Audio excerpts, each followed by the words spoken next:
বিশ্বের শীর্ষ ধনকুবের টেসলা ও স্পেসএক্সের প্রধান ইলন মাস্ক তিনি কি সত্যিই সব ছেড়ে চীনের একটি ছোট্ট রেস্তোরাঁয় রাঁধুনির কাজ করছেন? সামাজিক মাধ্যমে ভাইরাল হওয়া একটি ভিডিও দেখে এমন প্রশ্নই এখন ঘুরছে লাখো মানুষের মনে, কিন্তু এর পেছনের গল্পটা আরও অবাক করার মতো। সম্প্রতি চীনের সামাজিক যোগাযোগ মাধ্যম ডাওয়িনে ভাইরাল হয়েছে একটি ভিডিও। সেখানে দেখা যায় দেখতে হুবহু ইলন মাস্কের মতো একজন ব্যক্তি রেস্তোরাঁয় খাবার পরিবেশন করছেন। ভিডিওটি প্রকাশের একদিনের মধ্যেই 13 লাখের বেশি লাইক পড়ে আর মুহূর্তেই ছড়িয়ে যায় নানা জল্পনা। তবে খুব দ্রুতই রহস্যের সমাধান হয়।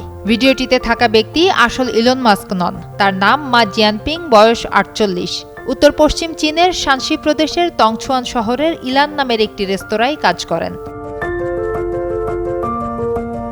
একসময় ইলেকট্রিশিয়ান হিসেবে কাজ করা জিয়ানপিং পরে ক্যাটারিং ব্যবসায় যুক্ত হন, কিন্তু তার জীবনের সবচেয়ে বড় পরিচয় হয়ে দাঁড়ায় ইলন মাস্কের সঙ্গে অবিশ্বাস্য চেহারার মিল, আর সেই মিলই তাকে রাতারাতি ইন্টারনেট তারকায় পরিণত করেছে। এখন প্রতিদিন তার রেস্তোরাঁয় ভিড় করছেন অসংখ্য মানুষ। কেউ আসছেন খাবারের স্বাদ নিতে, আবার কেউ শুধু তার সঙ্গে একটি ছবি তুলতে কিংবা হাত মেলাতে। ভাইরাল হওয়ার পর রেস্তোরাঁর বিক্রিও প্রায় দ্বিগুণ হয়েছে। তবে জনপ্রিয়তা তাকে বদলে দিতে পারেনি। প্রতিদিনের মতোই সকাল থেকে গভীর রাত পর্যন্ত রান্নাঘরেই ব্যস্ত থাকেন তিনি। এমনকি খ্যাতির সুযোগ নিয়েও খাবারের দাম 1 পয়সাও বাড়াননি তিনি।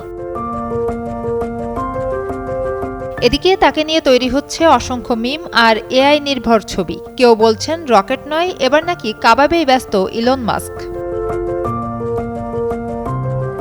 সুবর্ণা রহমান, যুগান্তর নিউজ।